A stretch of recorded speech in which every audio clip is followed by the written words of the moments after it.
for a few minutes before I get going. Okay. Um, so welcome to my live call. My name is Chad Allen, and today we are going to be discussing the red flag law that was just passed, and give you a little bit of my opinion on it. That was passed in the House today in Virginia's legislature. And also, I want to talk a little bit about the coronavirus, and I want to put things into perspective with that as well, because I think the media is overblowing it and really trying to create a scare tactic to people. But that does not mean that you should not watch out for it. It does not mean that the threat is real.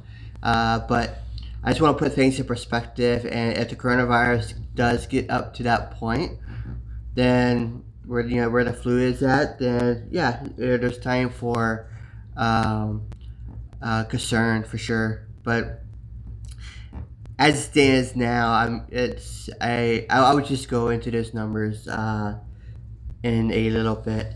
So, but let's first talk about the red flag law that was passed.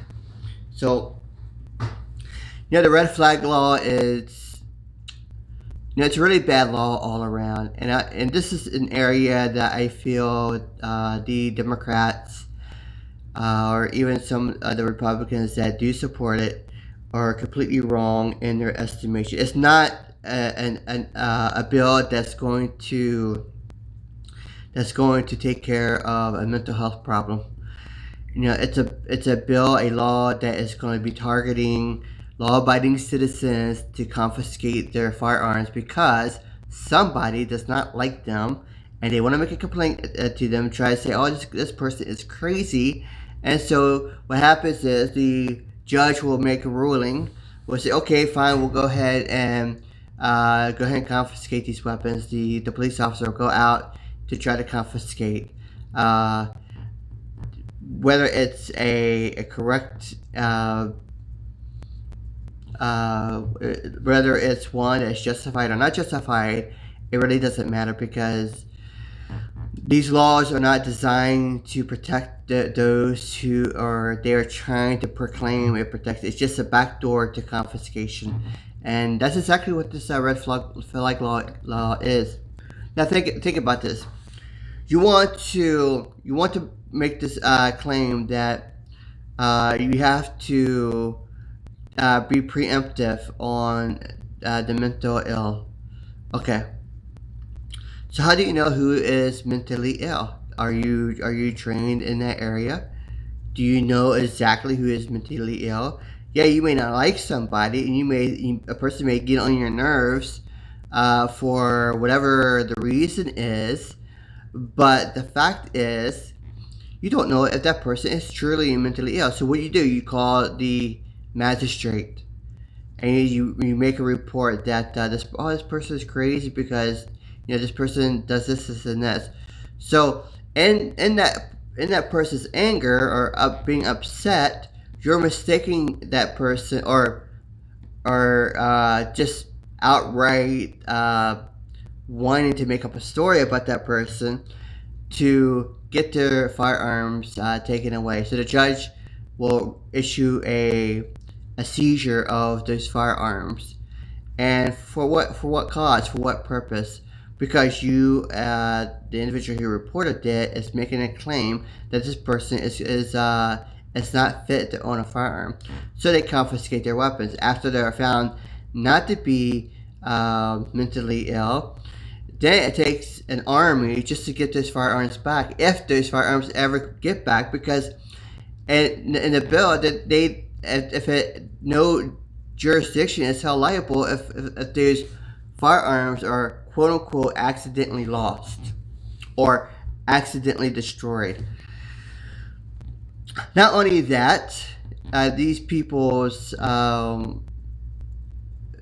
you are basically saying that it is okay for the government to illegally seize, to issue a warrant based on a thought or someone else's perceptions, that it's okay to deny a person the right for due process, and the right for that person to be able to defend themselves against something that is completely wrong for anyone to do.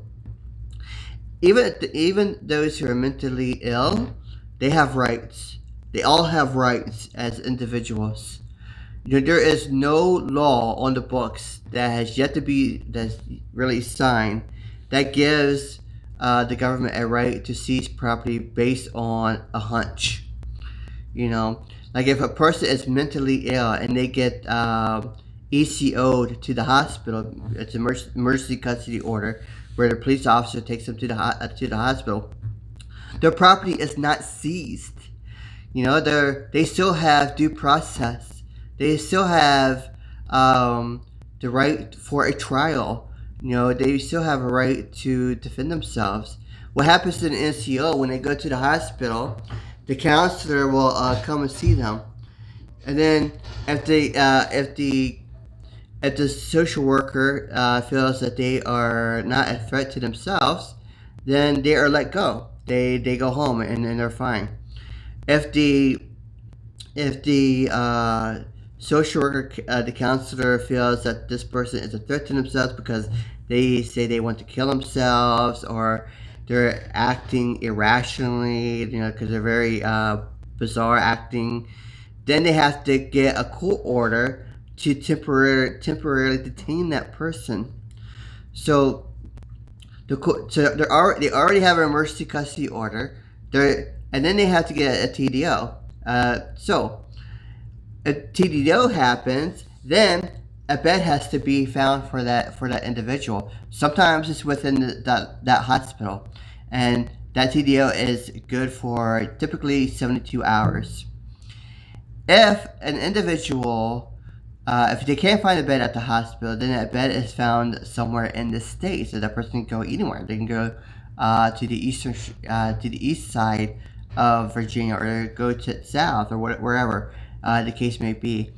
So after 72 hours, or once 72 hours, or 48 hours, whatever that TDO is good for, they then have a trial where a judicial panel will come to the room, and that person would have a lawyer to represent them. And of course, you have the prosecutor there as well, and you have a judge. So you have a defender, a prosecutor, and you also have a judge that's on site at that particular location. So the person still has due process, and they have the right to defend themselves. They have the right to have counsel. And if the judge at that particular time feels that they need to be detained for an additional 20, 30 days, then or 14 days, or 10 days, wherever they feel that they must be contained, then that order stays in effect until that particular time. But after that time, they have to go through another trial, another retrial. And if they feel that the person is okay, then that person gets to go home. If they wish to voluntarily leave, they are allowed to do that. They're no longer detained. The property is that they had on them is given back, and the property at home, unless there was an illegal activity taking place, was never ever seized from that person. So a red flag law takes all that away. A red flag law will take away your property. It will take away your right for due process, and that is just not good. And to me, it seems like a completely unconstitutional law that not only hurts the law-abiding citizen, but it hurts the mentally ill as well, because they all have rights as well. And it does not attack at all the issue of mental health, the mental health problem in Virginia. It does not even touch it, because it's not geared toward them per se. It's really geared toward the law-abiding citizen and gun confiscation. That's basically what that does. It seizes one's firearms illegally because it's based on a hunch. And then if that property gets lost, then so be it. And what makes it even worse is that the locality will be able to renew that seizure of the firearms for an additional 6 months if they so choose. If they feel like they need it, they could do an additional 6 months without any probable cause. So that is a completely bogus and unfair thing that's happening, and I hope that the Supreme Court will strike it down as being unconstitutional, because it really is unconstitutional. So if you really want to help the mentally ill, then one of my things, you may agree, you may disagree. It's totally okay, but these are just some of the ideas that are thrown that I think of. First of all, you really need to have more beds. When I was a psychiatric nurse working in the psychiatric department, the amount of beds that any facility has is minimal. It's not that many at all. And I remember getting people from all over the state coming in to our facility, and that happens because there's simply not enough beds out there.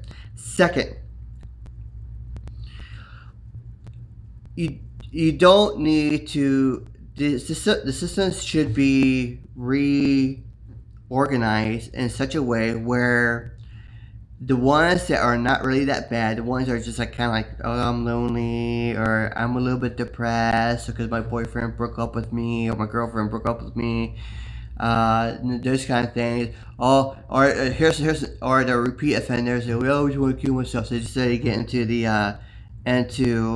the facility, and they're not suicidal at all. There's no evidence whatsoever of that person ever being suicidal, and yet they get in there because they say they're suicidal. It's just all you have to do is say, I want to kill myself, and then when you say that, that's an automatic detainment, and it automatically puts you into the hospital. Some people, like if it's like cold like it is out here and it's kind of snowy, that the person doesn't have a place to stay, what do? They'll go to the hospital and say, hey, I want to kill myself. And then they get a free couple of days on a bed, and they love it. They're there. There's nothing wrong with them. They're just kind of hanging out, chilling. They use the system for their own benefit. And so my suggestion is that you take those people and you separate them by, I don't know, maybe you just, if they have to be in a hospital, put them in a very mild or very acute setting where it's not really that bad, versus someone who is truly mental, like the schizophrenic, the ones who are extremely paranoid, or the ones that are sociopaths. Those kind of people are a borderline, or a not really a borderline also, but most definitely a bipolar that's really manic and acting out, or a very severely depressed, majorly depressed person. Then those are the people that should really be in a hospital and should have a bed. So if I were, I would reorganize the mental health system in order to accommodate those who are severe versus those who are not severe at all. And those who are not really that severe, perhaps they need to see a doctor immediately, like probably within 10 to 15 hours. They need and then they could be more outpatient, versus those who are severely ill. They need to have they need to be institutionalized, and they need to be institutionalized much longer than what they are. One of the biggest issues I've always seen is that those who are severely mentally ill, they are put out on the streets too soon. Some of those cases, they really need to be institutionalized for some of them for a lifetime, because they just can't take care of themselves. They're too out there, out in space. So they have to have, they need to be institutionalized. Others, they could be put out, into society, but they need to be watched more closely. So, there needs to be a community effort uh, to take care of the mentally ill. And the red flag laws does neither of that. It does not fix the issues. It only causes people to lose their property. It's going to end up causing life to be lost, like it already has in Maryland and elsewhere. It's going to cause more problems than what they are potentially wanting to fix. So red flag laws is not really about. It's not really about fixing the mental health problem, but it's really about gun confiscation. That's exactly what these red flag laws are, and it takes away your inalienable rights, your constitutional rights that's guaranteed to you in the amendment. These are it takes those away from you as an individual, and that is completely and utterly wrong. And the governor, when he signs this bill into law, is going to be responsible for the deaths, the blood of those people that could potentially be killed because of this red flag law. The blood would be on his hands, just as the blood would be on his hands for all the abortions that he supports, and by lifting the restrictions of abortion, and by saying that it's okay for a teenager to have an abortion without parental consent versus a teenager who wants to go out and hunt. Now think about how backwards and messed up that really is. He's saying that it's okay to murder an innocent unborn baby, but it's not okay to go out and hunt for food. So it's really, really upsetting to see all that, and it's really a shame that this is taking place. So now, the coronavirus. So let's switch gears a little bit, and let's talk about the coronavirus. Okay. Now, I'm not saying that the coronavirus should not be taken seriously. I'm not saying that the coronavirus is a hoax or anything like that. I'm not saying that the coronavirus is worse than what it is now, all that kind of stuff. But I think that as we are learning more and more about the coronavirus, which is a dangerous virus, by the way, we cannot allow ourselves to be taken away by the media storm and the fear mongering that is taking place by many people, whether that is on the right side, the left side of the spectrum, whoever is trying to fear monger people into, we're all gonna die, to have that kind of in the world mentality. This virus is gonna kill millions and millions of people in such a short order. It could. I mean, I'm not saying it won't. But let's put this stuff in perspective. Okay. To report it, okay, now could that number be much higher? Yes, it could. Could it be way underreported? Absolutely. Now, it could be millions of people infected and we don't know it. But the reported cases so far is that there are almost 8,000 cases of people, confirmed cases of the coronavirus, with 170 deaths.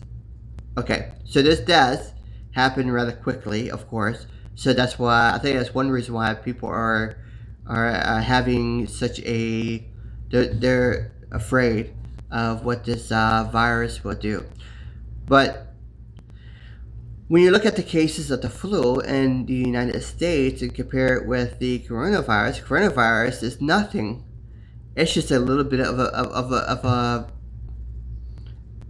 point, in the grand scheme of things. Now, could it grow to much more? Yes, it could. So I'm not, again, I'm not saying that this is not something that should not be taken seriously, but I do think right at the moment, unless something changes, it's completely overblown. So 170 plus case deaths have occurred from the coronavirus. Over 8,000 cases confirmed of the coronavirus. Most of those are coming from China.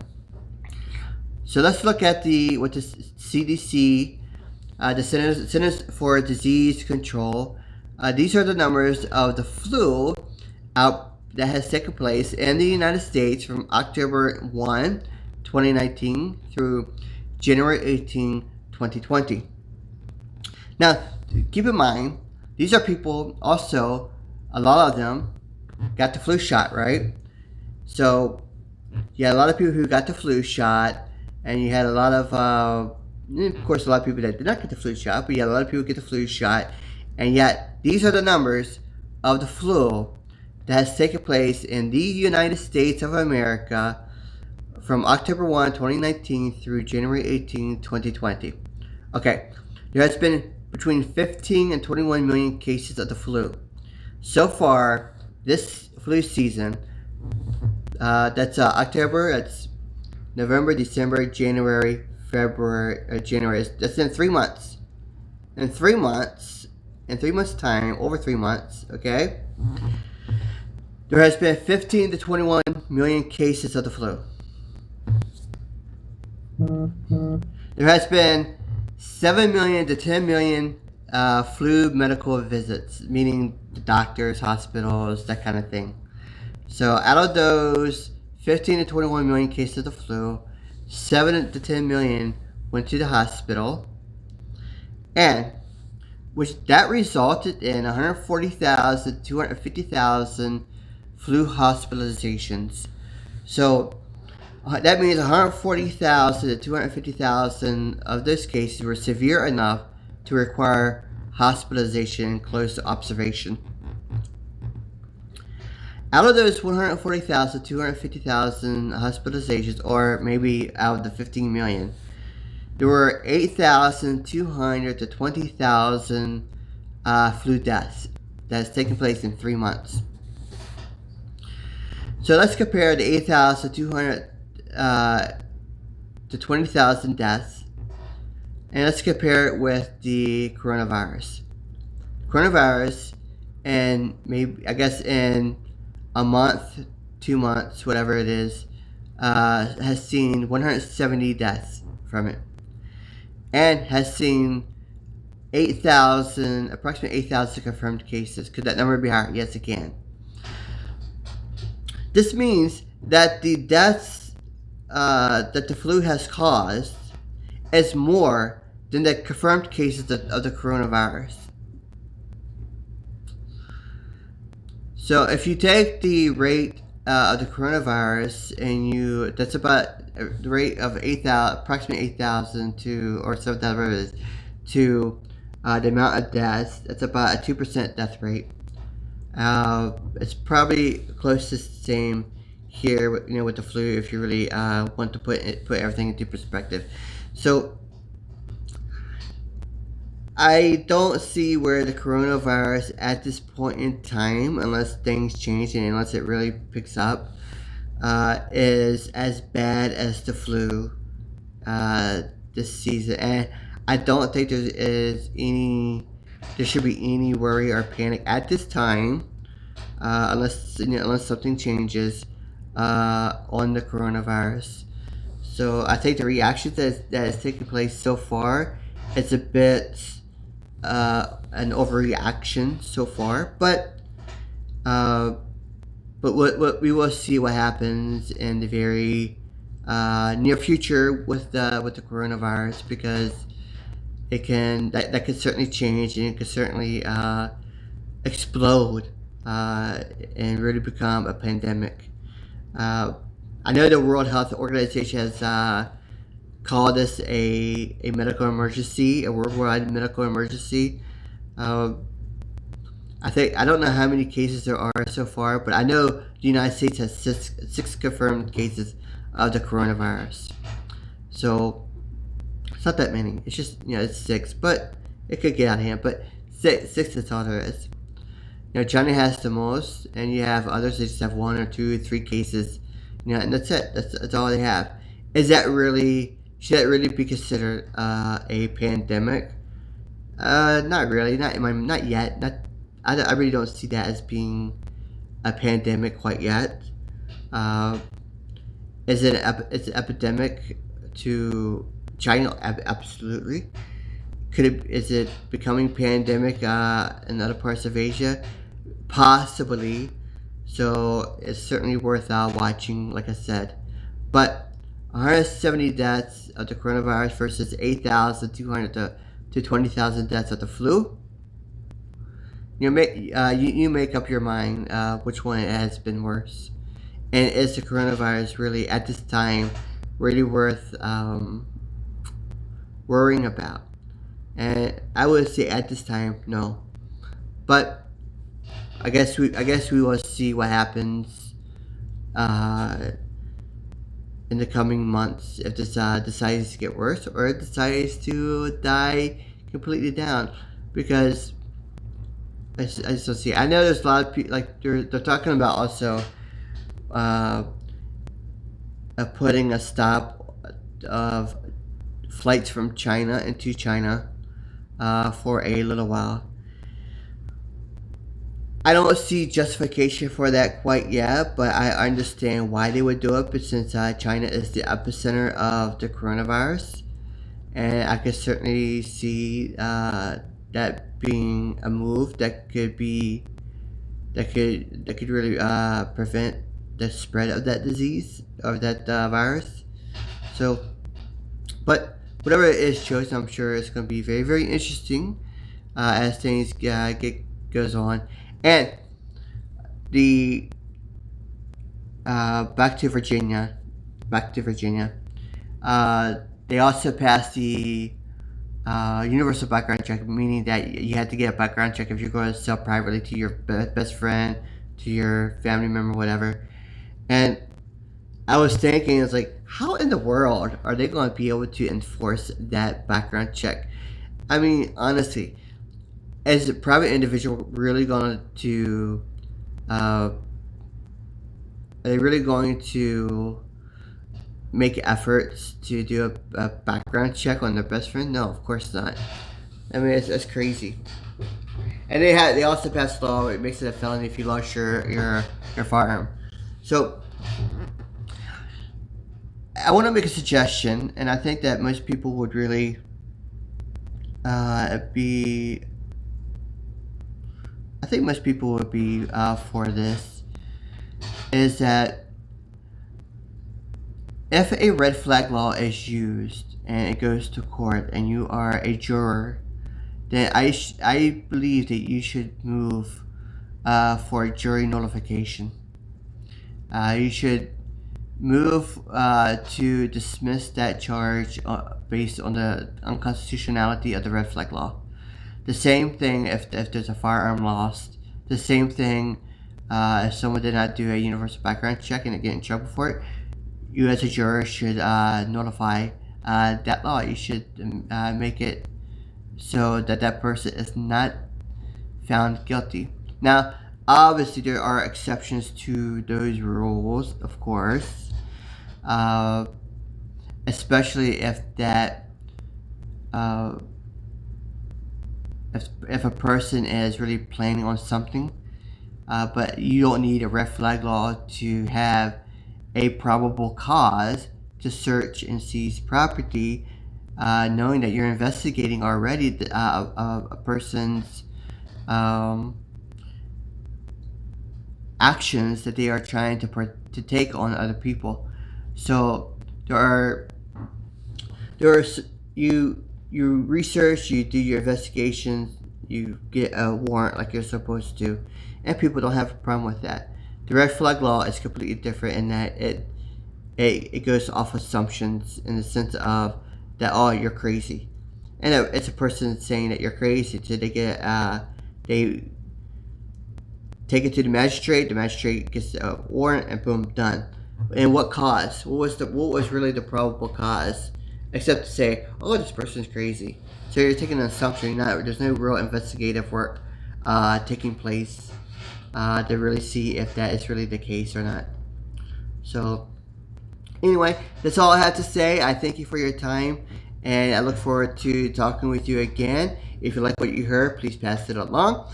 If you'd like to learn more about the things I do, you can always message me, and I will be more than happy to let you know and talk to you and answer your questions, whatever those questions may be. And I thank you so much for all that you do. Thank you. Take care. Bye bye.